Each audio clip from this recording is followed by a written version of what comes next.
Estamos começando mais um Encontros com o Futuro, nossa segunda live, e hoje recebendo a professora Sueli Custódio do ITA, e vamos tratar de um tema da educação, que é um dos temas que temos bastante interesse em discutir durante os nossos encontros. Vou passar para o Arnaldo, então, pedir ao Arnaldo que faça a apresentação da professora Sueli. Por favor, Arnaldo. Muito bem, bem-vinda, professora Sueli. O tema hoje vai ser, como disse o Paulão, Educação em Ciência, Tecnologia e Inovação no Brasil. A professora Sueli é professora de Direito, Inovação e Ética do ITA. É graduada em Direito pela PUC de Campinas, tem mestrado e doutorado pela Unicamp. E no ITA é coordenadora do Programa de Pós-Graduação em Propriedade Intelectual e Transferência de Tecnologia para Inovação. E também é chefe do Laboratório de Inovação do ITA, o InovaLab. Ela desenvolve pesquisa na área de inovação, ética e direitos especiais, e inclui propriedade intelectual, novas tecnologias, seus impactos, empreendedorismo tecnológico, política e direito espacial. Então, professora Sueli, bem-vinda e obrigado por aceitar o nosso convite mais uma vez. Boa noite a todos, é um prazer estar aqui com vocês, trazendo aqui esse tema, né, tão importante para o desenvolvimento do nosso país. Agradeço imensamente o convite, Paulo, aqui, essa turma 73 é muito especial, então é muito bom estar aqui com vocês em relação a essa temática proposta. Eu vou pedir licença, vou fazer uma pequena apresentação, né? O Paulo me disse que eu tenho no máximo 30 minutos, né? Tentarei cumprir aqui o tempo estabelecido, certo? Então, vamos lá.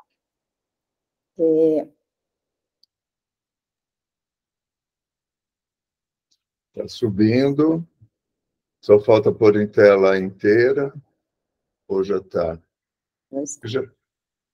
Já está, né, em tela inteira.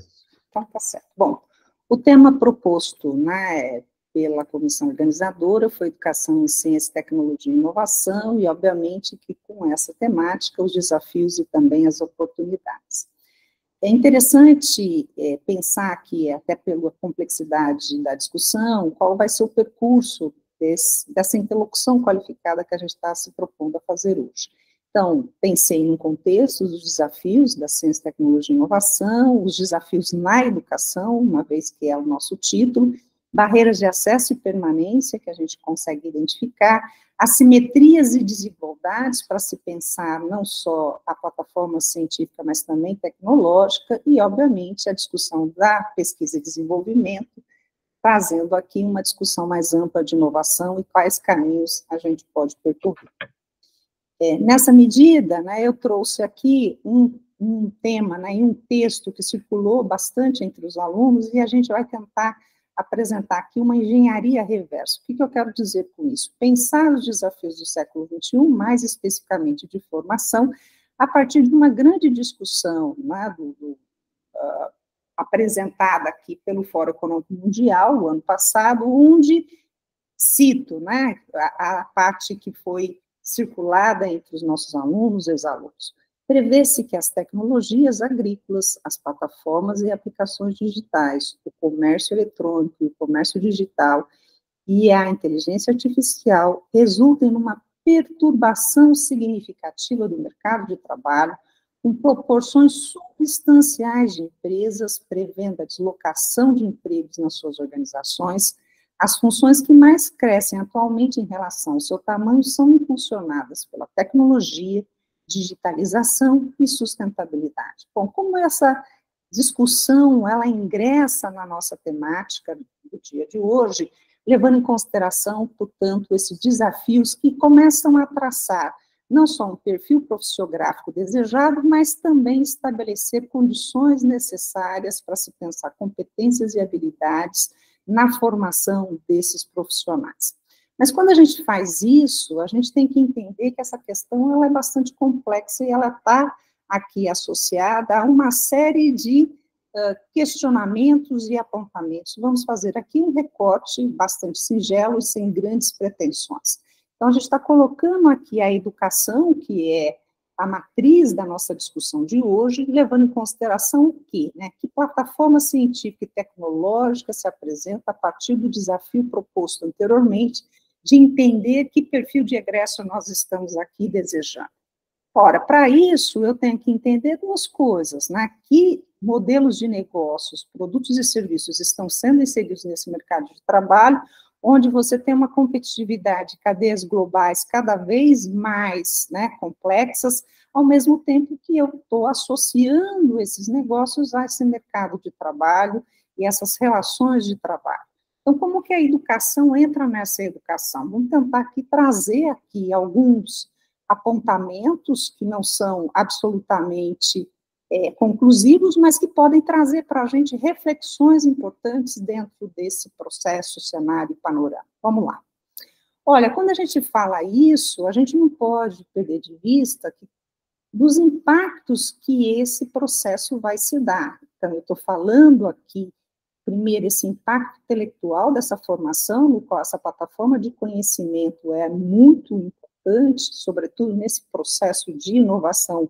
É importante ter ideias, né, e mais ideias dentro desse processo de formação de pessoas, e, portanto, a criatividade e o ambiente educacional é muito relevante nesse processo, e vamos falar um pouco sobre metodologias possíveis dentro desse horizonte. Mas, ao mesmo tempo, a gente não pode perder de vista o impacto econômico, ou seja, a gente tem que olhar para essas tecnologias, para essa formação, de modo que a gente consiga gerar novos negócios e setores industriais e, com isso, gerar, obviamente, emprego e renda, para que a gente possa alcançar um bem-estar social e, por consequência, um impacto social. E, para isso, sem dúvida alguma, um arcabouço jurídico regulatório é necessário para que a gente possa não só trazer segurança aos contratos, mas também estabelecer limites que permitam entender, como o caso, de ambientes de trabalho que sejam saudáveis, né, onde a gente tenha não só a questão da segurança do trabalhador, mas condições em que permita trazer, né, esse bem-estar. Pois bem, né, então a gente está falando de educação e a gente tem um horizonte internacional, uma agenda propositiva, que é a Agenda 2030, no qual estabelece determinados objetivos de desenvolvimento sustentável, dentre eles o que nós vamos destacar. Claro que ele não está isolado, mas o que a gente vai mostrar aqui, de certo modo, é como essa educação de qualidade, ela tem aqui seus grandes desafios, né? Porque ela tem que trazer aqui a inclusão, ela tem que trazer aqui oportunidades, e essa aprendizagem, ela tem que ser levada ao longo da vida das pessoas. Ora, se a gente observa isso, né, dentro de um país como o nosso, obviamente que a gente não pode deixar de lado as condições de vida dessa população, bem como as desigualdades que são estruturantes, e, sem dúvida alguma, como esse acesso ele vai se dar de modo diferenciado a depender de determinadas categorias de análise, dentre elas classe, raça, gênero e etc. Ora, o que nós estamos, então, tratando é que modelo educacional nós estamos defendendo aqui, e que tipo de ensino-aprendizagem isso vem com essa discussão. E, nessa medida, pensar os desafios é pensar diversos elementos. Eu trouxe aqui pelo menos 3 desafios que eu gostaria que viessem de modo mais transversal na nossa discussão.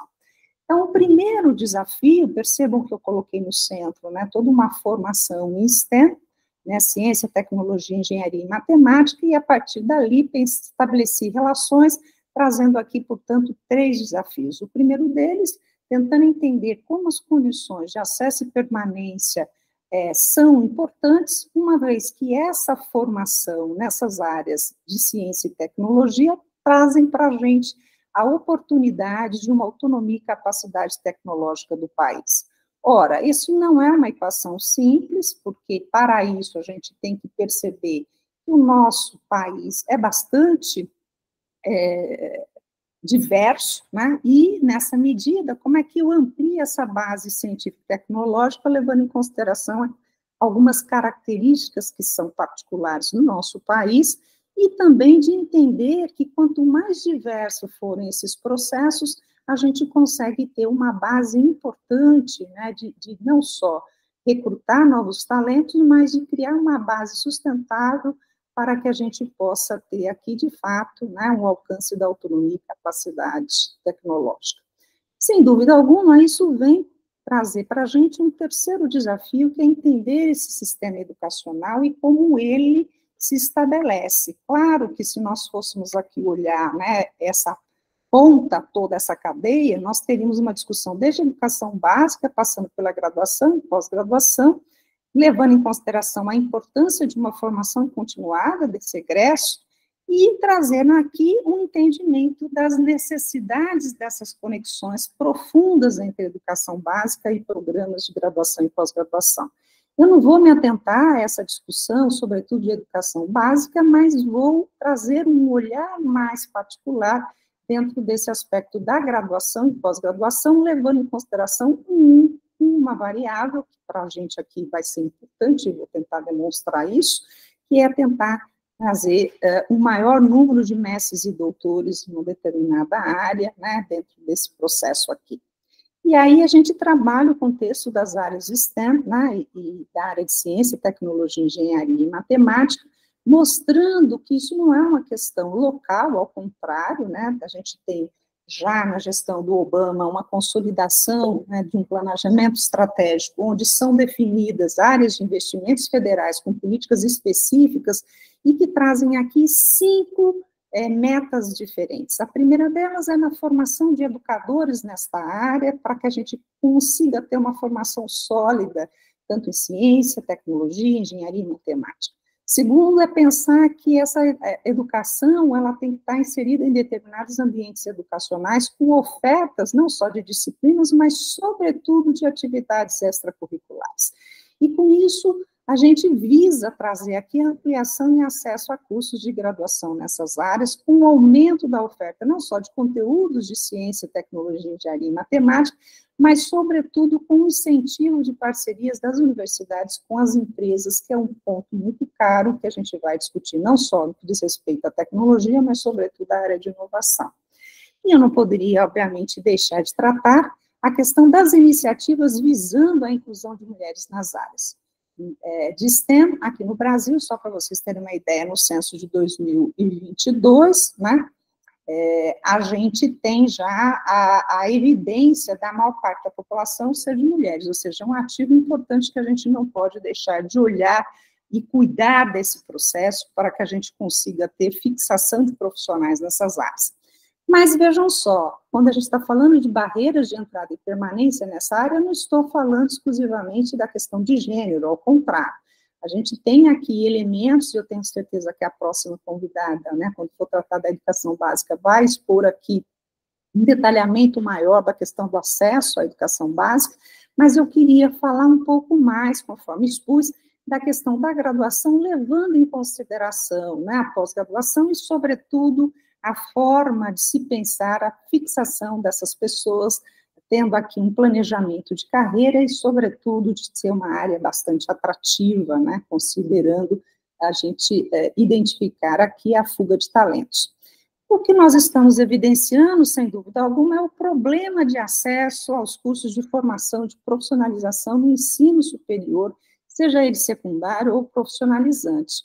Eu trouxe aqui alguns dados para vocês do panorama do Sistema Nacional de Pós-Graduação, que nos permite entender determinados, não só gargalos, mas também desafios que a gente tem que olhar, sobretudo, de qual vai ser a participação, seja das universidades, seja aqui, né, das políticas de Estado, mas também, né, da sociedade como um todo. Por quê? Porque há desigualdades que são estruturais e que elas refletem desvantagens e privilégios relativos que decorrem não só da interação entre categorias sociais, mas também na definição de relações de poder e, sobretudo, de contextos, conforme a gente vai tentar evidenciar nas próximas questões. Olha, o que eu quero dizer com isso, né? Então, é o básico, de que pesquisa científica não é algo que mude de um dia para o outro, demora, né? E essa foi a fala do presidente do CNPq numa apresentação na Unicamp, onde ele evidenciava o quê? Não só a necessidade de políticas contínuas efetivas que resultem, né, nas melhorias contínuas do nosso sistema, mas que a gente tenha aqui, não só nessas instituições de fomento no governo federal, mas toda a capilaridade do modelo federativo do nosso país, onde há aqui a responsabilidade compartilhada, seja da gestão municipal, estadual ou federal, ou seja, tentar entender esse conjunto de diretrizes e objetivos que estão, obviamente, integrados nas escolhas estratégicas que devem ser mais eficientes e inclusivas. Então, como é que eu produzo, né, um resultado que venha a atender aqueles impactos que inicialmente eu coloquei, seja no aspecto social, econômico e, sobretudo, sustentável?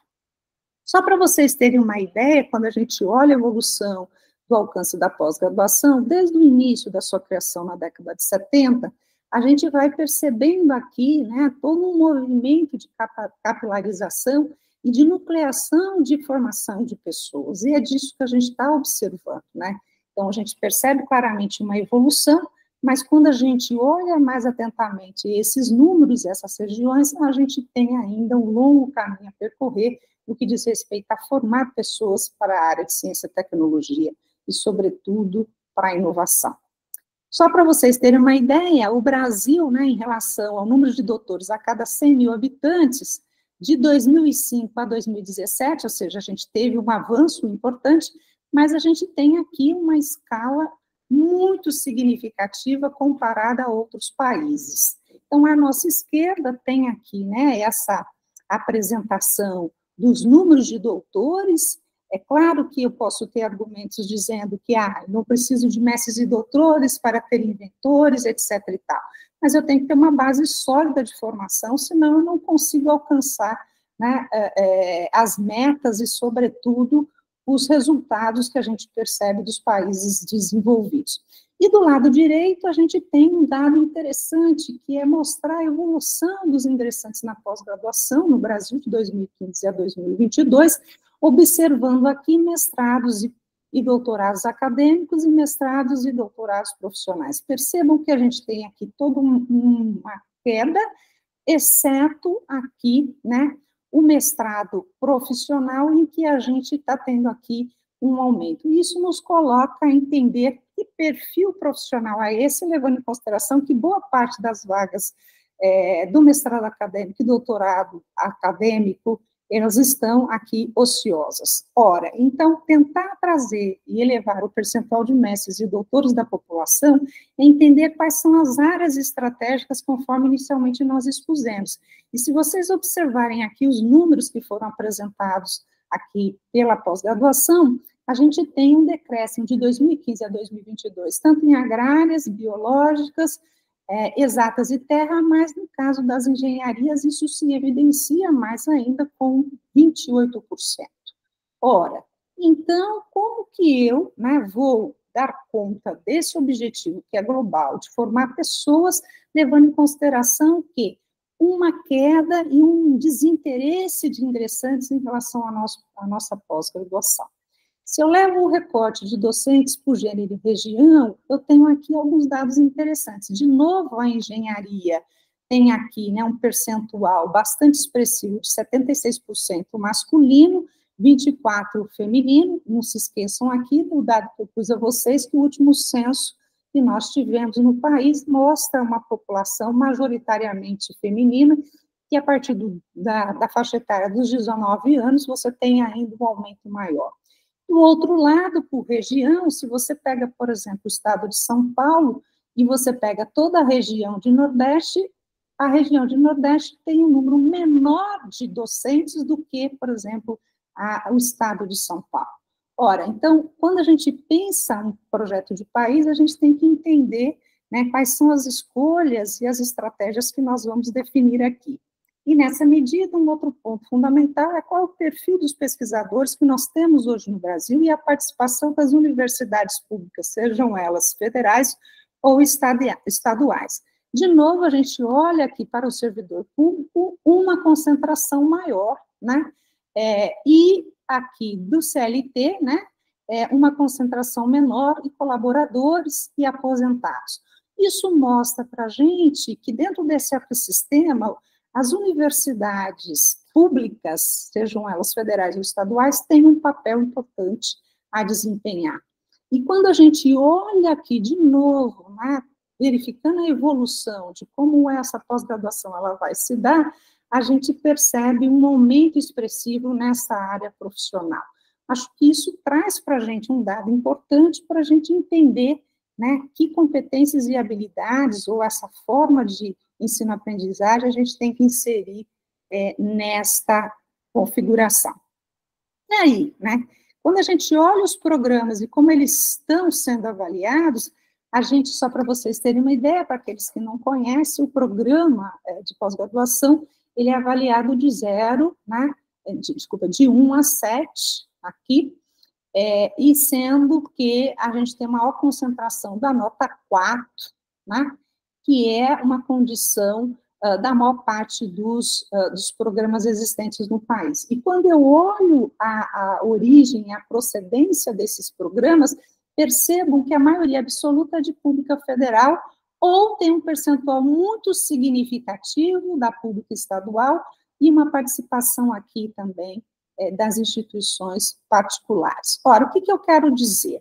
A gente sempre fala que a inovação, ela está junto aqui, né, e tem que estar na empresa, mas quando a gente começa a observar a interação universidade e empresa, levando em consideração dispêndios, essa foi uma discussão, inclusive, que o Brito trouxe, né, numa discussão mais ampla da FAPESP, a gente vai ver na distribuição de recursos de tal sorte que governo e universidades realmente têm aqui um investimento maior nesta área, né? Eu acho que esses são dados importantes para a gente entender, né, quais são as nossas prioridades em relação a esses aspectos. Um outro dado interessante, e aí eu já mostro a complexidade dessa discussão, esses foram alguns pontos levantados na conferência, né, coordenada ali pela FAPESP, que traz aqui inúmeros elementos de discussão e encaminhamentos, que vai desde o modelo de financiamento e de organização da pesquisa da inovação, até um ponto que eu coloquei para vocês, que são as estratégias e avanços na formação de recursos humanos, sobretudo os desafios da pós-graduação no Brasil. Ora, como eu sou da área do direito, obviamente, né, esse arcabouço, esses desafios institucionais também são importantes. Mas nós estamos aqui numa região que é uma região significativa, que é o cluster aeroespacial. Então, como é que eu penso o fortalecimento de sistemas regionais e estaduais de ciência, tecnologia e inovação? Olha, percebam, então, que a gente tem diversos enfrentamentos, obviamente que não teremos condições para prosseguir nessa discussão, mas apontar ali caminhos e trazer boas perguntas dentro dessa temática aqui proposta. Então, eu estou falando dessa discussão do ecossistema de inovação, e eu não posso deixar de lado o entendimento dessas conexões exigidas para que a gente possa ter, de fato, um desenvolvimento não só tecnológico, mas econômico, e que nós temos diversos atores, indústria, academia, associações, órgãos econômicos, científicos, governos em todos os níveis, conforme havia exposto a vocês. O que isso representa em relação, né, a ter uma formação de pessoas e essas pessoas chegarem aqui às empresas e, consequentemente, promoverem aqui a inovação e também a inserção de produtos, né, no mercado consumidor. Nós não conseguiríamos fazer isso, por mais críticas que nós tenhamos aqui, de não termos alcançado as metas e os objetivos propostos, mas, sem dúvida alguma, né, esse marco legal de ciência e tecnologia, só se a gente levar em consideração 2 décadas, foram muito importantes para que a gente pudesse alcançar aquela capilaridade, conforme expus, de ter núcleos de formação de pessoas para que possa alavancar ali o que for melhor e mais adequado para cada região, considerando as desigualdades e as oportunidades de cada uma dessas regiões. Isso eu quero dizer, então, que a gente está falando aqui, né, de partes interessadas desse ecossistema, que quando a gente for pensar esse planejamento, precisa estar próximo e tem que estar aqui, trazendo aqui as suas contribuições e os seus apontamentos dentro dessa discussão mais ampla. Obviamente que a gente não faz nada sem recursos, né? Então, eu peguei aqui, né, esse mapa que eu achei bastante interessante, que apresenta as fontes de fomento que possam apoiar essa inovação, que vai desde recursos financeiros diretos a indiretos, a formas de apoio, enfim. E aqui, conforme eu coloquei para vocês, no caso da Lei do Bem, que foi um marco importante, né, e que agora alcançou a sua maioridade, né, 18 anos da sua publicação. E aí, né, se eu pego aqui dados do MCTI, a gente identifica que essa Lei do Bem, só em 2023, trouxe aqui 3.500 empresas que participaram, né? Foram em torno de 36 bilhões investidos a partir de 8 bilhões em incentivos fiscais gerados pelo governo federal. Pode ser que não seja o número que a gente deseje, mas é um número, eu acho que a gente não pode desprezar esse arcabouço regulatório para que a gente possa pensar, né, como essa equação pode gestar mais negócios, né, e, obviamente, alavancando o emprego e renda. O que eu quero colocar para vocês é que, só para vocês terem uma ideia, em 2023, né, a própria Secretaria do Desenvolvimento Tecnológico e de Inovação, a CETEC, trouxe para a gente mais informações de ações conjuntas do Ministério do Desenvolvimento, Indústria, Comércio e Serviço, né, a FINEP e o BNDES. A iniciativa, conforme a informação prestada, soma em torno de 66 bilhões de investimentos em projetos de inovação das empresas até 2026. No valor total, 41 bilhões são do Fundo Nacional, né, o FNDCT, sendo que 16 bilhões são recursos não reembolsáveis. Isso traz para a gente uma direção de como que o governo tem pensado essas políticas, né, e como elas estão sendo estabelecidas. E já aqui, tentando cumprir, né, o nosso tempo, eu gostaria de trazer, mais do que respostas, perguntas para vocês, né, para o nosso debate. Ou seja, como é que deve se dar a relação e essa interação da indústria com as universidades e ICT? Qual é o grau de investimentos em P&D, né, por parte da indústria? A gente tem aqui investimentos bastante modestos quando comparados a outros países do mundo, né, no caso do Brasil. A gente tem exceções, né, como, por exemplo, a Embraer, mas isso mostra que o Brasil não tem muita tradição na indústria de fazer investimentos dessa monta. Isso mostra, né, uma discussão interessante, que como é que se dá essa evolução, essa série de dispêndio governamental e empresarial. No caso do Brasil, ainda altamente dependente de recursos públicos. Isso nos coloca aqui qual é a visão de longo prazo que nós estamos aqui defendendo para esta área, e mais especificamente, qual é a agenda, ou seja, quais temas estratégicos que vão estar alavancando não só o desenvolvimento científico, social e econômico.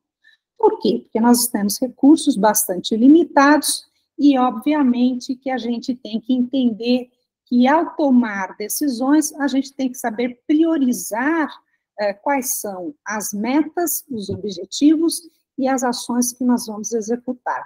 E, com isso, agradeço a todos, né, a atenção de todos, e me coloco à disposição para o debate. Muito obrigada. Obrigado, professora. Foi extremamente rápida aqui na apresentação. Até 2 minutos antes do prazo dado a ela, né? Mas eu vou começar com uma questão sobre algumas coisas que eu notei na sua apresentação. Engraçado que, naquela primeira distribuição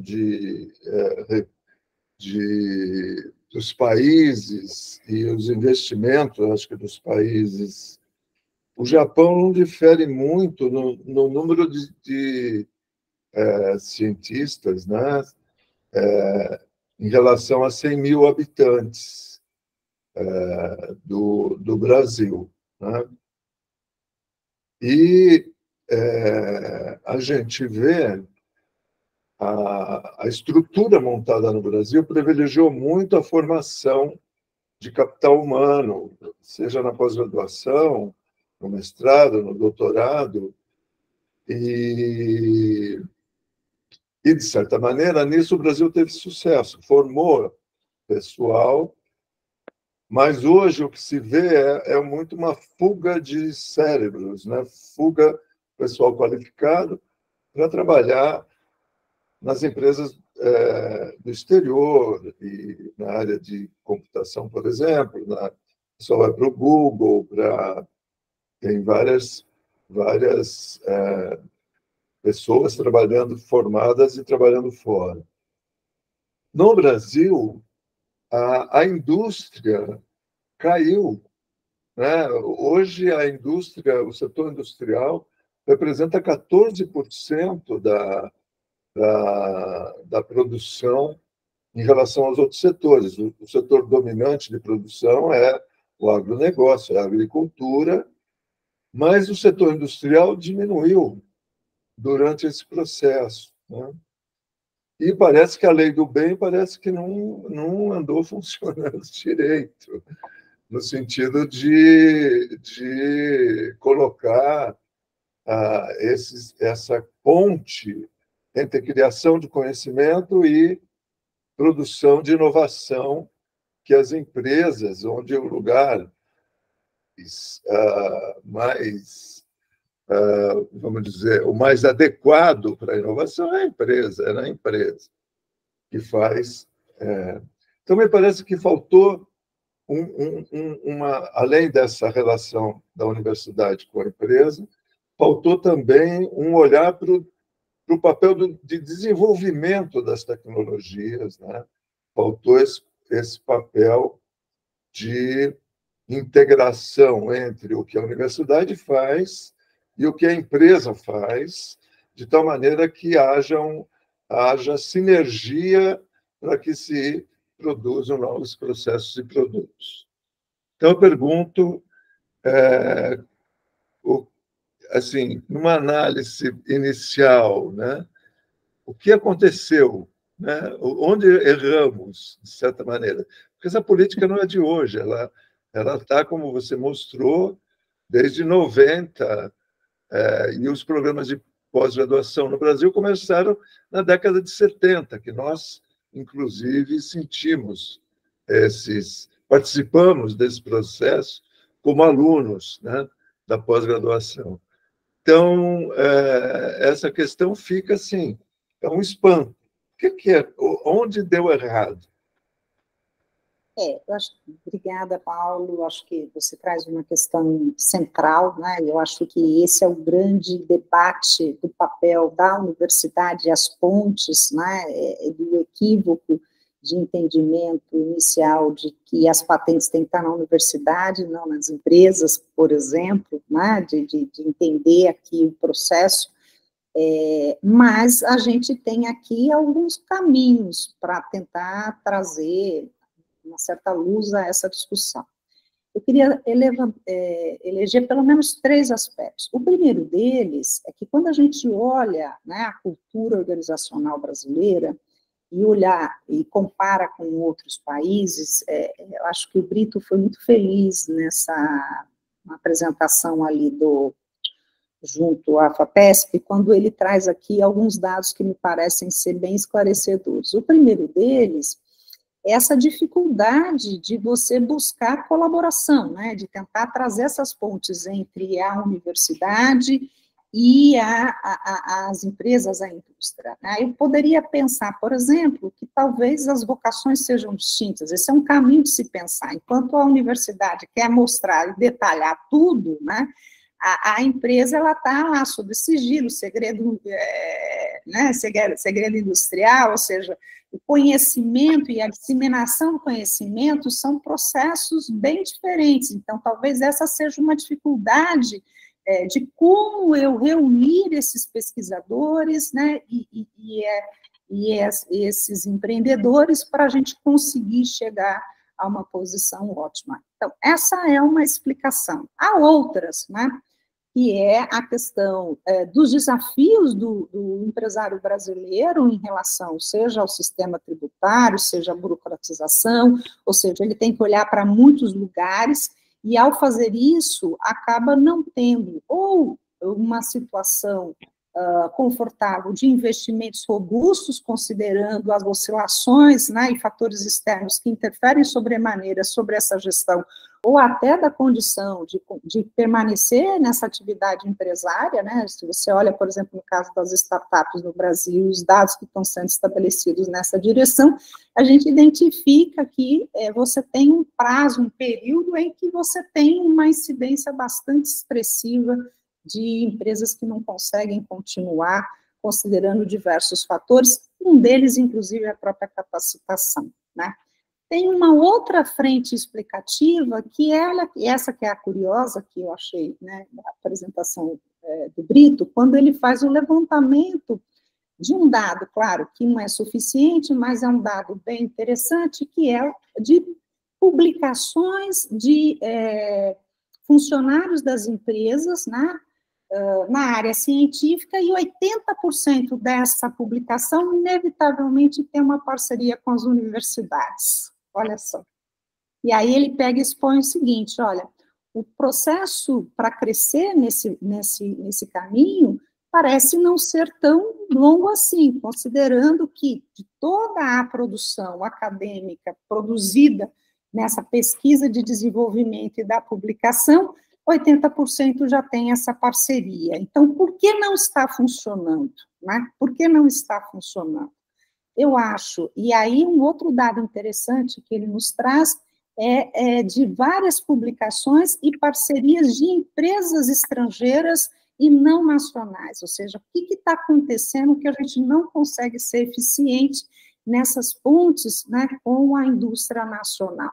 Se a gente teve experiências bastante exitosas, como você, né, a gente sempre traz aqui, que é o DNA do cluster aeroespacial, como é o caso, por exemplo, da Embraer, né, onde a gente tem parcerias não só bem-sucedidas, mas que continuam, né, até agora, há pouco tempo, com a criação do Centro de Pesquisa e Engenharia, com investimento forte da FAPESP, mas também com os recursos da Embraer, em torno de quase 50 milhões de reais, né? Então, não é uma equação simples, Paulo, porque eu tenho aqui questões e aspectos de culturas, né, organizacionais, que a gente tem que olhar, que não pode ser deixado de lado.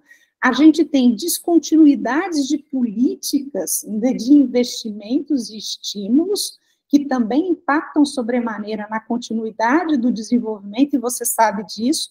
Uma coisa é você ter uma pesquisa básica importante, e é uma condição necessária, mas não é suficiente para eu aqui estabelecer a inovação. Então, o desenvolvimento depende, e isso não é só no Brasil. Claro que quando você olha a área de inovação e você olha, né, os países desenvolvidos, você vê que o investimento das empresas nessa área é infinitamente superior ao que a gente identifica no país, né? Mas as condições são outras. Se você pega historicamente esses países, lá atrás teve um investimento forte de políticas de Estado, definindo as áreas prioritárias e eixos temáticos onde a gente estabeleceria ali vocações e prioridades. Então, assim, esse é um ponto que a gente tem que olhar, e não dá para dar uma resposta para todos os setores, porque a gente teve aqui diferentes resultados. Obrigado, professora.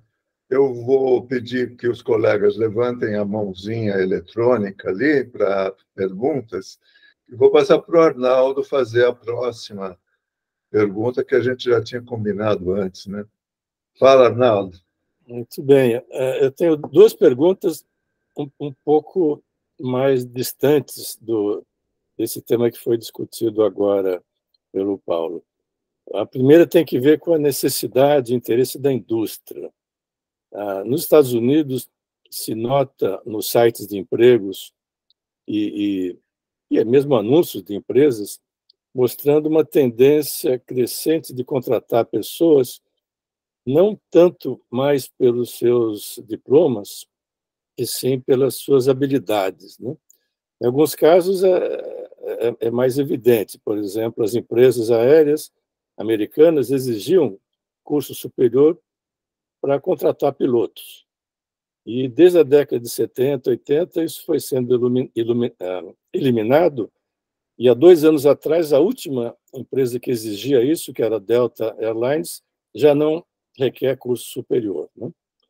Agora, como você mede essas habilidades, né? Quando você dá aula, né? No ITA, por exemplo, eu me lembro de uma conversa anterior que a gente teve, você mencionou essa questão de talentos e habilidades, né?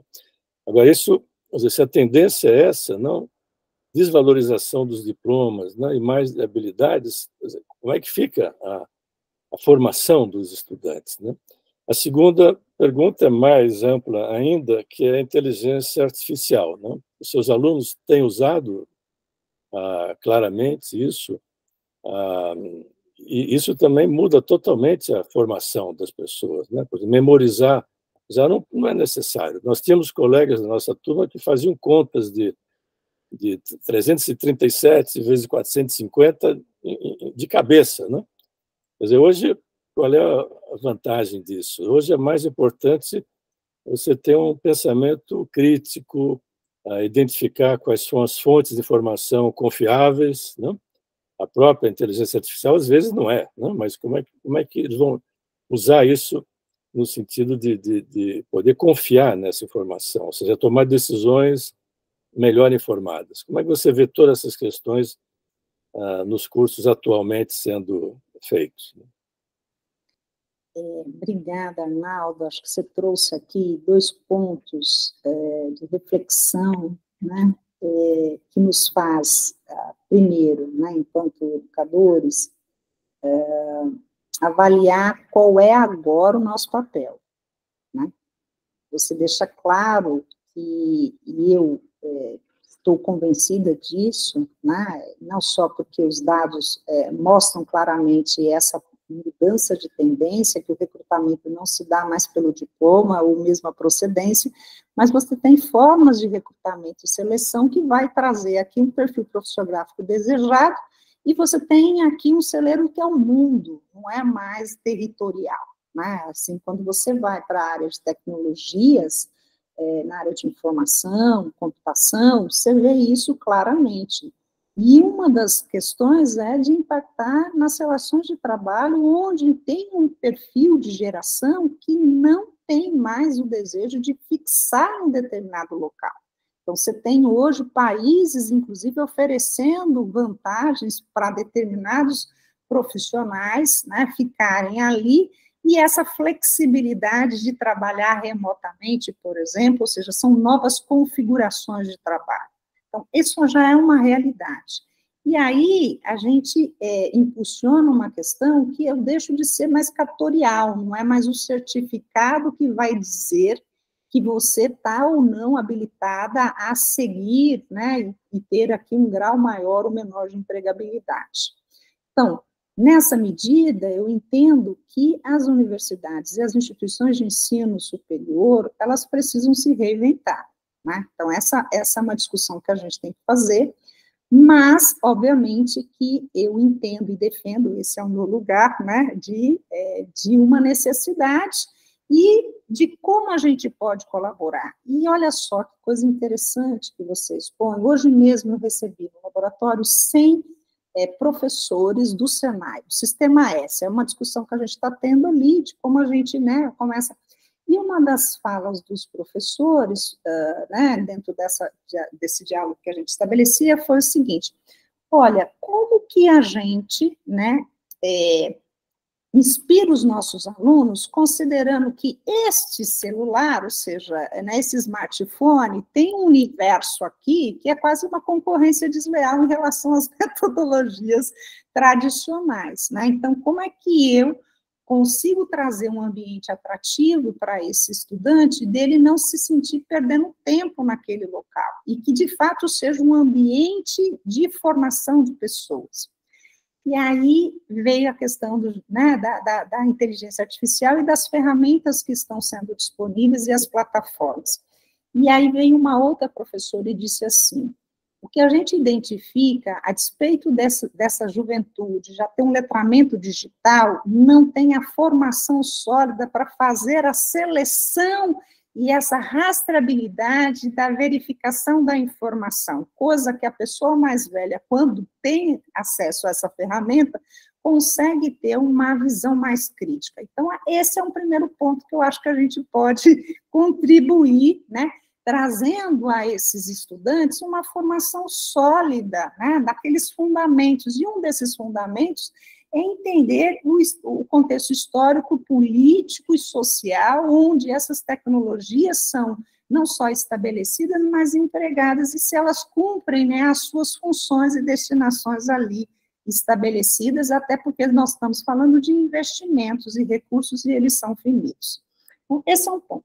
O segundo ponto que você coloca, também tão importante quanto, é como é que a gente identifica essas mudanças dessas plataformas tecnológicas?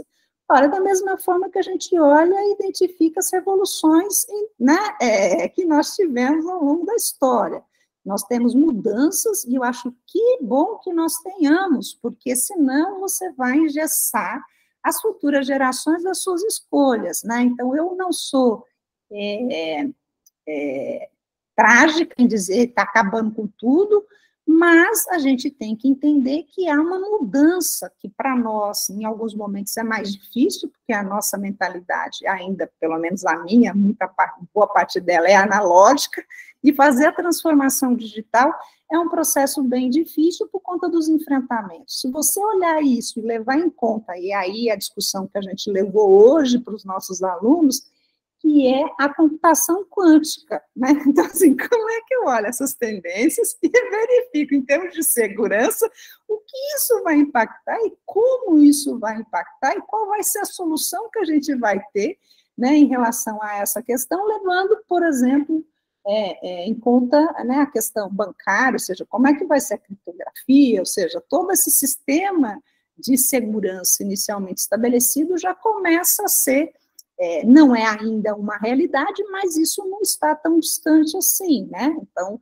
como que a gente prepara essas pessoas? Primeiro, com debates transparentes, com uma interlocução qualificada, onde você traz pessoas bem informadas para trazer aqui informações aos seus estudantes, de tal sorte que ele tome a melhor decisão dentro das escolhas que tem, entendendo que tem coisas que são estruturantes, né, e que você está inserido no processo, mas você pode ter mobilização importante de liderança, sobretudo na formação de legislações, aquele arcabouço regulatório que a gente precisa ter se a gente quiser manter um sistema civilizado, né, uma plataforma civilizatória, um pouco nessa direção que eu penso. Né? Muito bem, eu vou continuar perguntando. Ninguém se habilitou aí a fazer. Eu vou continuar fazendo mais uma perguntinha, depois eu passo para o... Já tem o Chimboca aqui, já levantou a mão. Mas, então, a minha pergunta diz respeito ao curso que você está ministrando no mestrado, que é um curso sobre a inovação, a parte do empreendedorismo.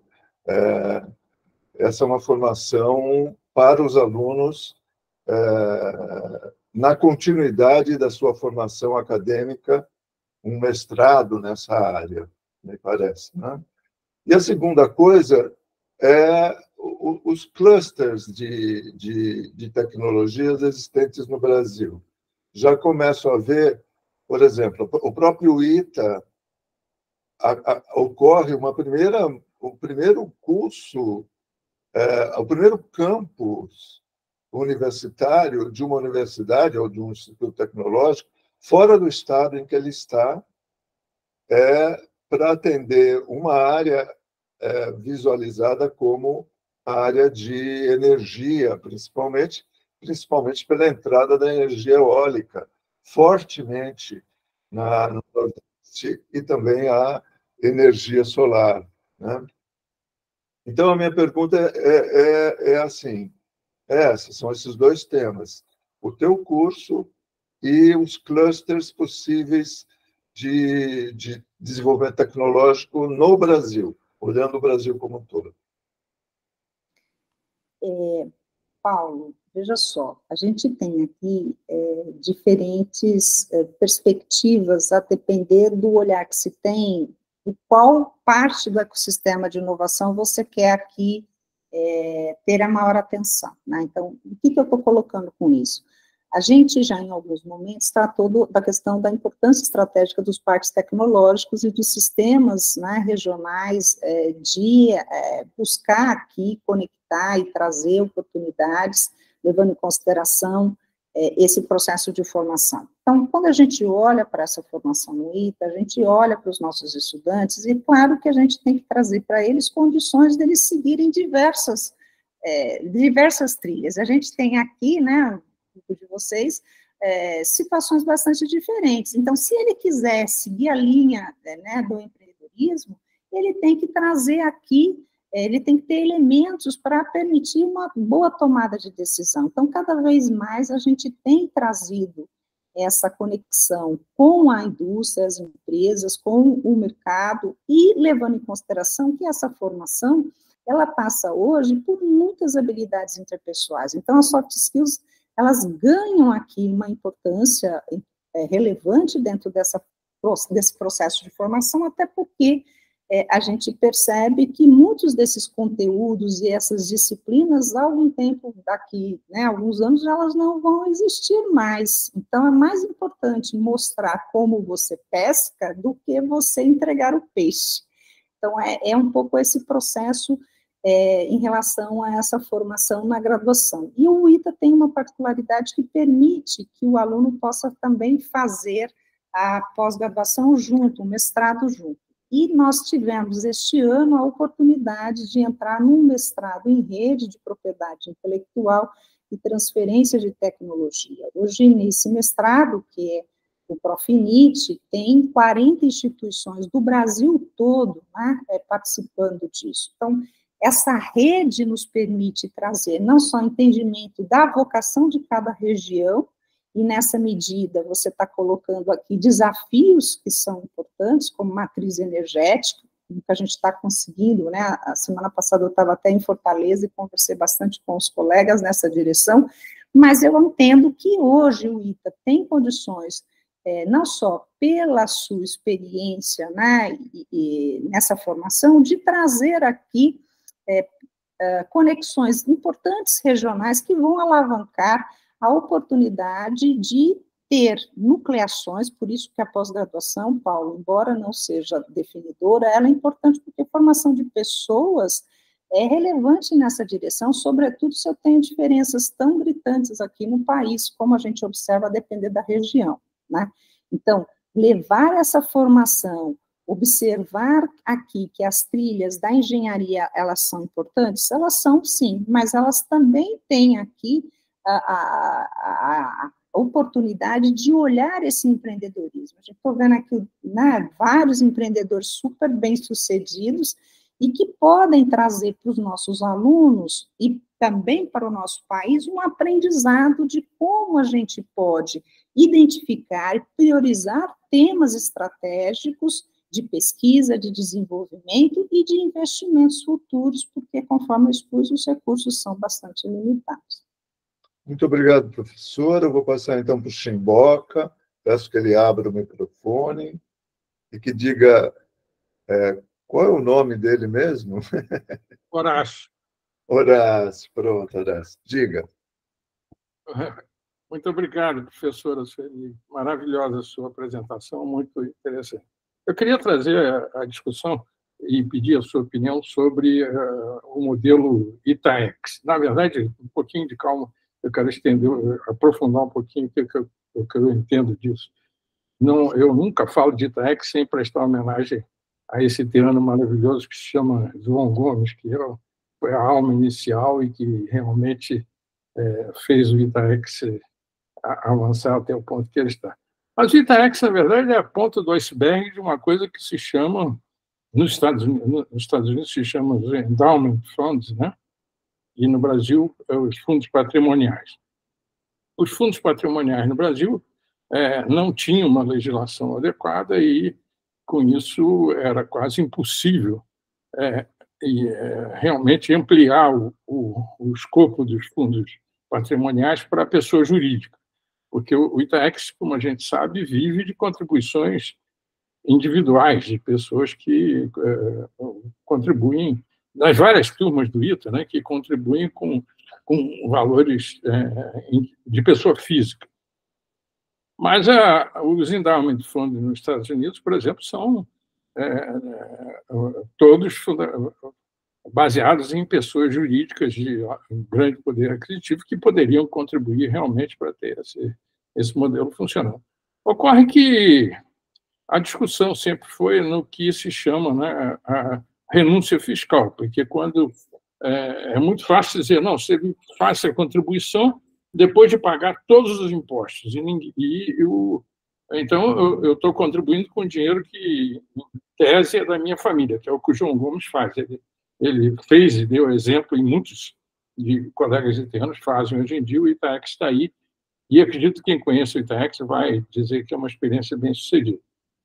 Mas, indo para a questão dos fundos patrimoniais, e a renúncia fiscal, que foi uma colocação muito inteligente, o governo disse, não, pode fazer, mas, como tem perda de arrecadação, quer dizer, o governo vai renunciar a uma receita de tributária para que haja a contribuição direta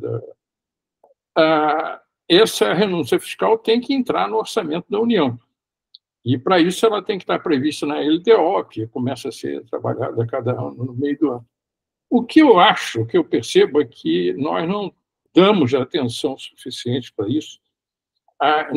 Eu talvez seja completamente enganado, desinformado, mas não vejo um esforço em colocar na lei de diretrizes orçamentárias recursos de renúncia fiscal que permitiriam que pessoas jurídicas contribuíssem para uma instituição como o ITAEX e ela adquirisse um volume mais significativo em apoio a essas ideias todas que, como a senhora bem colocou, requerem recursos. Bom, então a pergunta é essa, seus comentários sobre o ITAEX e por que a gente não está trabalhando para aumentar, para colocar no orçamento da União a renúncia fiscal que permitiria os fundos patrimoniais apoiarem a atividade de pesquisa e desenvolvimento no Brasil.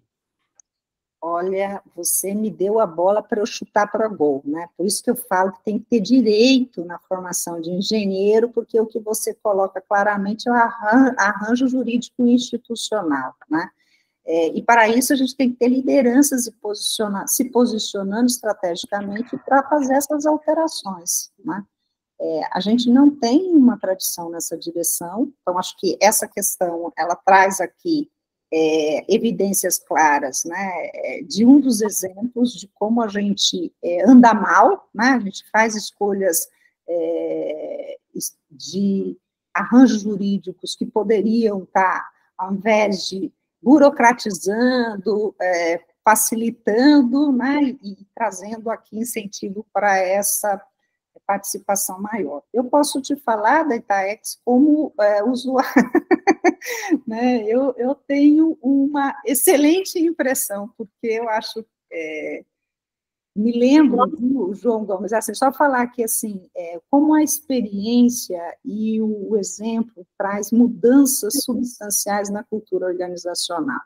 Quando eu me deparei numa cena, né, do João Gomes com seus colegas da 61 subindo as escadas de uma estrutura difícil e falando, vamos em frente lá, né, desse processo, porque desse jeito não pode continuar, isso, né, eu não conhecia o grupo, só essa cena me marcou profundamente para ter curiosidade de entender o que estava acontecendo ali e de passar a somar esse processo. Então, quando a gente fala em mudanças de cultura organizacional, a gente tem que ter mudanças de hábitos, mas tem que ter também inspirações de pessoas que não aceitam certas situações e dizem assim, não, dessa forma a gente não vai continuar, a gente tem que transformar essa realidade, a gente tem que engajar essa comunidade. Então, acho que são duas coisas diferentes, melhor fazer do que não fazer. São as melhores condições? Concordo com você, não são. E eu acho que para isso tem questões de médio e curto, né, médio e longo prazo, que depende de outros arranjos, que a gente precisa ter boas alianças e boa formação, não só jurídica, mas também política, para que a gente possa fazer aqui as alterações legais e institucionais necessárias para a gente ter uma coisa um pouco mais próxima do que acontece em países em que essa questão ela é bem resolvida e sucedida dentro de não estar entrando, né, no patrimônio pessoal. Obrigado, professora. Vou passar agora para o próximo da listinha aqui, que é o Sérgio Salazar. Muito bem, então, muito boa noite a todos. É uma alegria estar aqui nesse grupo e realmente, né, como vocês acabaram de dizer, ter a iniciativa destas pessoas buscando a colaboração em nome de uma instituição que pode dar uma contribuição significativa a este país, a ciência, a tecnologia, realmente é muito inspirador. E é nesse sentido, Sueli, você já tivemos algumas conversas e foi muito legal ter ido atender a reivindicação dos novos alunos ali, da comissão de recepção, que antigamente era chamada de comissão de trote, né? E hoje é comissão de recepção. Quando eu estive em janeiro lá, e Paulo e Sueli tiveram lá num momento da conversa com os alunos, quando eles fazem muitas perguntas. Novos alunos, chegando 53 anos depois de mim, né? Que eu cheguei em 71, estão chegando em 2024, e perguntando sobre essas questões, né? De como trabalhar o que eles denominam lá de soft skills, mas que isso é muito mais profundo, né? Então, é nesse sentido que trago aqui, Sueli, essa questão, né, de que projeto de país que a gente está querendo, num contexto de um ecossistema que está em profunda transformação, e a gente vê, como acabou de ser dito, o quanto as pessoas, os colaboradores nas empresas, os líderes, eu tenho trabalhado com liderança, para quem ainda não sabe, eu acabei indo para essa área de relacionamento, formação de liderança, trabalhando com o ser humano. E vejo muito o quanto isso está mudando nas organizações e que as pessoas cada vez mais estão buscando por um significado daquilo que fazem. Isso que você acabou de falar, Sueli, é isso, não? De saber a que propósito nós estamos servindo, como isso toca naquilo que, nos meus valores, no meu sentido de ética, no significado que estamos dando às coisas. Tanto que, quantas iniciativas a gente tem visto aí na sociedade, como ESG, economia circular, ODS, que você colocou até num slide, capitalismo consciente e tudo mais, que tem esse objetivo de atuar nessa transformação de consciência que a gente está vivendo. E hoje a gente já tem uma literatura muito bem trabalhada, mostrando o quanto organizações de qualquer natureza têm tido um sucesso quando ela se coloca a serviço da melhoria do mundo, né? Então, para citar um exemplo próximo, Patagônia, né, que promove, faz esses materiais para esporte, etc. Bom, o fato é que o que estas organizações têm de diferente é exatamente estar em sintonia com os propósitos mais profundos do ser humano.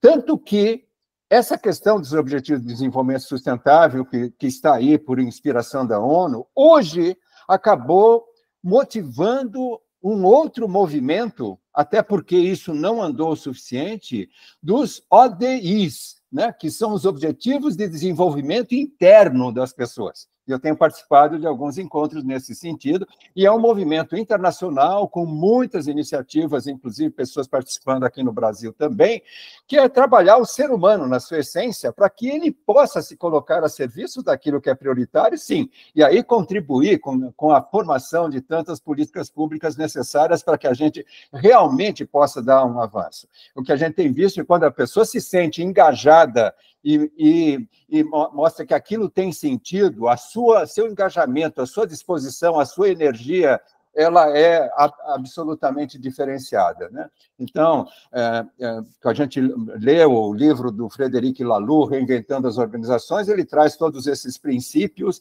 mostrando exemplos no mundo em todo, e nós temos vários exemplos, felizmente, aqui no Brasil também, empresas que, inclusive, eu tive a oportunidade de visitar. Então, Sueli, a pergunta nesse sentido é o quanto que a gente pode contribuir ainda mais, né, nesse sentido de formar essas pessoas olhando, né, aquilo que está na essência do significado que eles estão querendo dar para a vida. Né? O quanto que esse engajamento, né, acaba sendo inspirador para essas pessoas. Tem um monte de... Fui convidado agora para um grupo que faz trabalho voluntário lá na Amazônia, que eles querem uma contribuição minha. E vamos fazer isso voluntariamente. Por quê? O que leva estudantes a irem, e às vezes até pagarem para ir até a Amazônia fazer um serviço social? Né? O que está na origem desse objetivo, dessa inspiração? E como que a gente toca o coração das pessoas para que elas possam achar esse significado e realmente ser mais do que um engenheiro ou um profissional, ser um cidadão a serviço da transição que a gente está vivendo no mundo. Você trouxe diversas questões aqui, Salazar. Eu vou tentar sintetizar a partir de 2 pontos, né? As pessoas mudaram, que bom mudaram, né? Isso implica dizer ter uma consciência e escolhas diferentes das outras gerações. Então, e aí a gente fala das gerações, né, tendo as características, de certa maneira, um pouco arbitrária, mas que traz aqui algumas tendências de, olha, eu escolho o emprego e não o emprego me escolhe, né? Então, acho que esse é um primeiro momento. Então, assim, o que eu quero? Eu quero, hoje, eu vejo isso pelos meus sobrinhos, tá? Eu quero ter flexibilidade, eu quero ter aqui a oportunidade de ter experiência e imersões, então, essa né, de ir para o norte, conhecer uma realidade, isso é uma característica que está se intensificando, e a gente vê isso nas falas dos nossos alunos aqui do ITA. Isso implica dizer que a gente está olhando para um outro tipo de demanda de liderança, né? É uma liderança que tem aqui, tem que ter empatia, que tem que olhar para o seu grupo, entender essas mudanças, né, e tentar formar equipes de alta performance com essa diversidade, porque cada vez mais isso vem sendo indicado. Por outro lado, a gente não pode deixar de olhar a questão do mercado, né? Se a gente olha para o mercado consumidor, essa consciência ela se apresenta de diferentes maneiras, desde a certificação e se há procedência ou não de trabalho escravo, da não observância de determinadas condições, que traz para a gente maior ou menor consumo.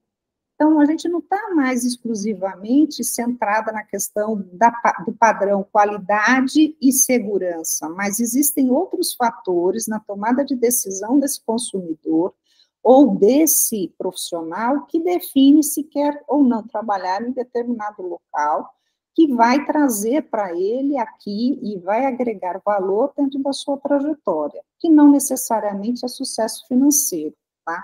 A gente tem feito um levantamento aqui no ITA, e a gente vai, depois, quando eu tiver o resultado, será um prazer falar isso para vocês, mas a gente tem percebido que isso tem ganhado força. Então, por que isso? Né? Eu acho que, primeiro, porque as informações, elas estão agora imediatamente sendo veiculadas, né? Há mobilizações sociais, nas redes sociais, e aí você começa a ter identidades comunitárias, onde você vai atuar mais naquele grupo que tem essa convergência de valores, de entendimentos de mundo e de posicionamento no mundo.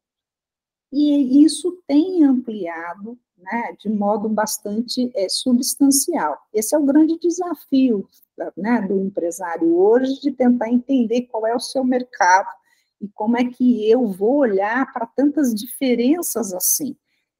Mas isso veio para ficar. Então, olhar essa formação de pessoas de novo, né, dentro desse entendimento, que essas referências, elas são constitutivas para você conseguir fixar talentos na sua organização, é um ponto bastante relevante. Você cita com bastante propriedade a questão do ESG, né? Como isso tem ganhado força, não só no que diz respeito à governança, mas também no impacto social que a empresa, né, ela tem aqui o cuidado de olhar em relação à sua imagem e aos produtos e serviços que lançam no mercado. Não sei se te respondi, Salazar. Ok. Obrigado, professora Sueli. O José Maurício tinha levantado a mão, não sei se ele quer ainda fazer a pergunta, não está aqui. Diga. Eu não sei por que apagou a minha mãozinha. Mas, sim. Bom, por favor. Boa noite a todos, né? Se ela acha que a pauta da inovação tecnológica está devidamente priorizada nos sucessivos governos federais que a gente tem, e se há o que fazer para mudar isso, porque me parece que a pauta da inovação tecnológica é um tema estruturante que interfere em vários outros, né? Há como mexer nessa priorização, há como aumentar a prioridade disso nas pautas de governo, né? Que tem sempre outras coisas supostamente mais importantes, e eu acho que a inovação tecnológica acaba sendo um assunto de segunda importância, né, nas pautas de governo. Basicamente isso. Eu acho que a gente sempre diz, né, que uma das prioridades que a gente consegue identificar é seguir a linha do dinheiro, né? Qual é o investimento que você vai ter, qual é o aporte que você vai ter naquela área específica. Sem recurso, é muito difícil você conseguir desenvolver coisas. E aí, quando a gente olha historicamente os recursos, né, que são dispendidos para esta área, a gente tem duas características. A primeira delas de oscilação para baixo, né, na maior parte das vezes. E isso traz, eu estava conversando semana passada, né, tratando da questão do setor aeroespacial, assim, determinadas áreas são mais sensíveis que outras. Se você tem um impacto forte ali, é muito difícil você restabelecer, não só da questão da gestão de conhecimento, né, até como você vai fixar essas pessoas na questão do país, se você tem uma indústria que está, né, conforme você bem expôs, num processo claro de desindustrialização, né? Então, a gente tem que olhar para as áreas estratégicas, as plataformas de conhecimento, priorizar, porque eu acho que esse diagnóstico acontece em todo mundo, e ao priorizar, seguir uma linha e ser coerente nesses investimentos, que precisam ser contínuos, né, Maurício? Porque senão você tem ali situações diretas de ter competitividade. Então, claro que tem determinadas áreas que eu consigo menos recursos, e eu consigo ter uma rapidez maior de atuação. Tem outras áreas que não.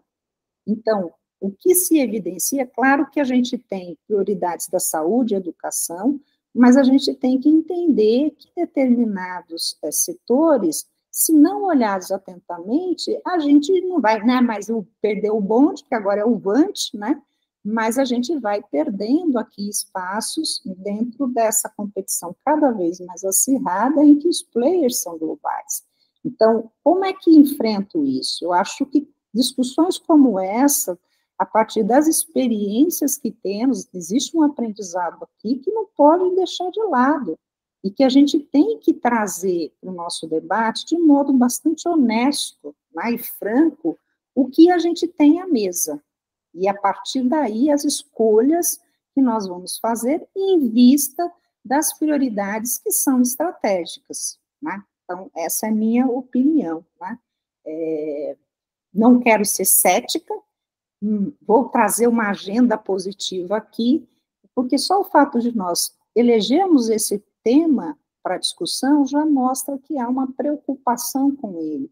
E aí precisamos ter aqui uma persuasão maior e outras condições objetivas para que esse tema seja um tema priorizado, né, em relação a diversas dimensões. Eu não estou falando só de governo federal, mas eu estou falando, inclusive, de uma pauta dentro das universidades, ICTs, das empresas, colocar todo mundo para sentar à mesa e verificar de que maneira esses problemas podem ser, ora, mitigados, ou entrar num planejamento para que a gente possa fazer as correções e alcançar resultados melhores do que nós temos hoje no Brasil.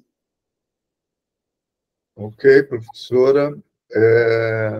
Eu queria aproveitar a pergunta do Maurício para lembrar que na teoria e da inovação existe o conceito da hélice tríplice, né? Que é universidade, empresa e um dos vértices do triângulo, o governo.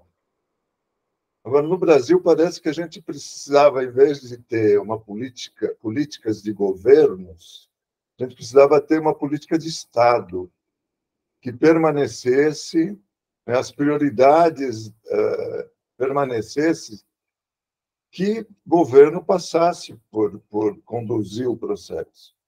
Porque essa descontinuidade de apoios, a sociedade, parece que nós ainda, como sociedade, não conseguimos determinar as prioridades e governos que as executem, né? Essa é um pouco vamos dizer, a reflexão que eu faço sobre a pergunta do Maurício. Falta políticas de Estado e não políticas que sejam de governo para governo, né? Bom, a próxima pergunta agora é do Flamínio, por favor. Bom, boa noite. Grato, professora Sueli, pela apresentação, que foi muito rica e ilustrativa. Minha pergunta é sobre uma preocupação de um comportamento que observo em inúmeros jovens e super talentosos, que terminam a graduação no Brasil em universidades muito bem conceituadas e vão trabalhar no exterior a longo prazo, incluindo a minha filha, que só tem planos de voltar depois de aposentar. O Brasil está formando muita mão de obra de alto nível que somente está dando retorno a empresas no exterior.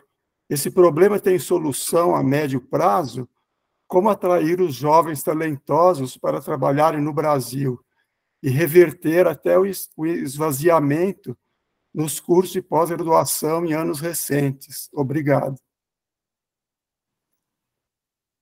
Olha, essa é uma pergunta de $1 trilhão, tá? Porque é muito difícil, né? Quando você olha para um jovem e verifica que ele, primeiro, uma das características é ter a experiência, ter a imersão, é passar por isso. Ok, mas isso é prazo certo, faz um intercâmbio, mas não é isso que a gente está observando. A gente está percebendo esse êxodo, né? Ou seja, essa migração de que, olha, as condições de trabalho ou as condições de vida naquele lugar é melhor e, portanto, eu não quero passar por determinados estresses, né, como, por exemplo, o problema de segurança pública e uma série de outros fatores. Então, quando a gente olha para isso, esse é um problema complexo, né, que vai desde o entendimento de como a gente estabelece uma política urbana, né, com adensamentos que a gente verifica populacional em determinados centros, até, e aí tem essa questão do bem-estar, né, ninguém quer morar num lugar onde você não pode criar seus filhos, né, onde seus filhos não podem circular pelas ruas porque tem medo de violência, de sequestro, etc. Isso é um ponto. O outro ponto é dar acessibilidade a determinados bens. Então, se eu tenho uma estrutura, né, bem estabelecida, seja de saúde, seja de educação, seja de um local onde você se sinta aqui acolhido, que você vai ter aqui informações e formações diferentes, e do outro lado você tem descontinuidades, você tem ali rupturas, claro que quando você bota na balança, isso fica bastante desigual e assimétrico, né? Então, os países que a gente tem percebido que essa população jovem, sobretudo bem formada, que tem, inclusive, gente, eu vejo a minha sobrinha, que se formou, né, na engenharia de materiais lá em São Carlos, e que ela foi abordada pelo representante do governo canadense para poder ir para lá, para uma determinada região, um enxoval extremamente atrativo. Então, assim, como é que eu vou competir, né? Um país como o nosso vai competir com isso? Acho que a gente tem um dever de casa, importante para olhar, de trazer para esse país estímulos, né? Mas aí eu vou colocar meus óculos, né, coloridos aqui, eu sou bastante otimista também, porque eu acho que a gente divulga muito mal o que a gente faz bem, sabe? Eu acho que tem muitas coisas importantes no Brasil que a gente tem que ter orgulho e que a gente não consegue chegar e comunicar a essa população. Então, acho que esse talvez seja um ponto em que a gente começa a olhar não só de políticas de Estado, Paulo, mas também políticas institucionais nas corporações, ou seja, nos ambientes organizacionais, para permitir a fixação e permanência desses talentos. E é possível, porque a gente tem experiências bem exitosas, então depende muito a área, de novo, de fazer um trabalho que não seja um trabalho pontual, de uma determinada gestão, mas que a gente coloque à mesa para pensar aqui melhores condições de vida de uma população que não passe só ou exclusivamente com uma responsabilidade de Estado, mas um entendimento também de uma responsabilidade social da nossa comunidade, porque a gente fez escolhas equivocadas e a gente paga um preço por isso. Então, se a gente não está conseguindo mobilizar esses jovens para permanecerem no Brasil, então a gente tem que olhar atentamente para o que a gente, né, errou nesse percurso e tentar agir. Eu acho que a gente tem as experiências bem-sucedidas. Vou dar um exemplo da cidade de Campinas, que eles estão agora. Eu vi uma apresentação muito interessante lá do reitor da Unicamp, falando do entorno, né, não só mais do cluster, mas está falando de um outro conceito, que você tem aqui, não é mais a cidade, mas um centro onde você tem experiência, você tem bem-estar, você tem acesso a determinados bens, né? E aí, quando você olha e pensa um planejamento dessa natureza, onde questões que estão imbricadas, que são aspectos sociais, culturais, estão ali incorporadas, esse planejamento me parece ser melhor bem sucedido. Então, talvez seja esse caminho, entendeu? De olhar para esse novo ambiente e perceber que não é só ou exclusivamente o recurso financeiro, a remuneração, mas também outros aspectos, levando em consideração as escolhas desses novos jovens em ter uma nova experiência e viver de um modo diferente das gerações anteriores. Eu acho que seria um pouco nessa direção. Obrigado, professora. Mais uma questão que eu queria levantar é sobre como nós estamos passando por e enfrentando novos desafios. muito diferentes dos desafios do século XX. Nós já estamos enfrentando os desafios desse século XXI, né? E inclusive, a nossa intenção aqui com os encontros com o futuro é mostrar situações práticas de pessoas que já estejam implementando soluções para os problemas que estão aparecendo devido a, por exemplo, mudança climática, a problemas estruturais na localização, né, de terrenos e na possibilidade, por exemplo, de que ocorra o derretimento de geleiras e inundações das cidades do litoral, né? Que isso, se você vê esse cenário, se você olha o cenário, nós vimos os cenários de energia. O Arnaldo, na última reunião nossa, trabalhou os cenários das mudanças da parte, vamos dizer, das fontes energéticas que substituam o petróleo, né? Agora, quando você olha essas outras questões, elas, ao mesmo tempo que elas nos colocam um certo receio, elas são oportunidades para os profissionais que estão se formando hoje, para ir encontrando soluções para atender essas expectativas que são cenários possíveis. E, para isso, se você se antecipar, você pode até achar um bom negócio para elaborar propostas consistentes para atuar nessas questões que são decorrentes desse nosso século, em que a tecnologia avança extremamente rápida, mas os problemas, por outro lado, são cada vez maiores, porque o meio ambiente, as questões ambientais não foram cuidadas de maneira adequada pelas gerações passadas, como as nossas.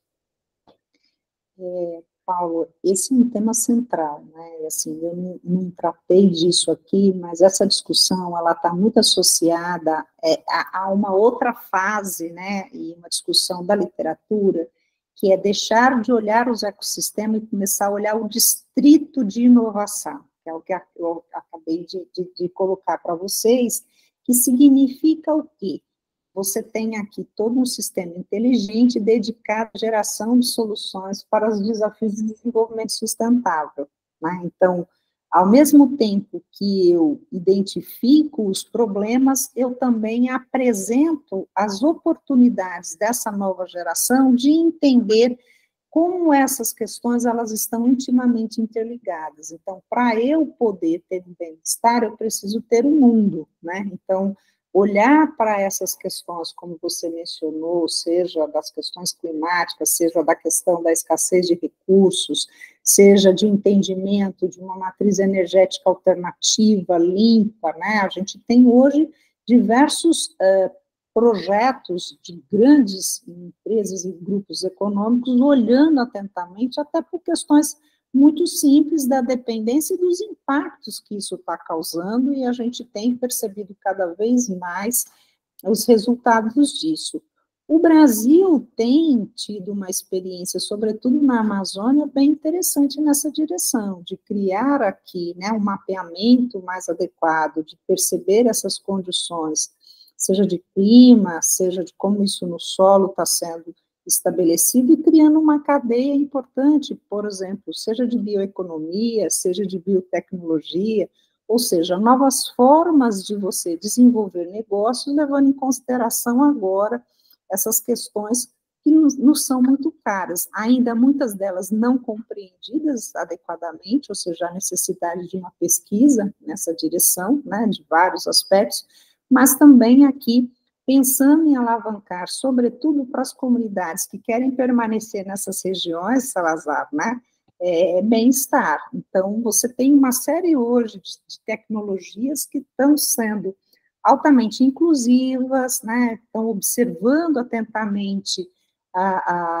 aquelas comunidades e os recursos naturais, de como essa exploração econômica ela pode se dar, e eu acho que é isso que a gente tem que trazer para os nossos estudantes ou para a nossa população, ou seja, de que experiências nós temos hoje no mundo que podem ser replicadas aqui, ou que podem ser aqui criadas, que soluções criativas são essas, a depender do quê?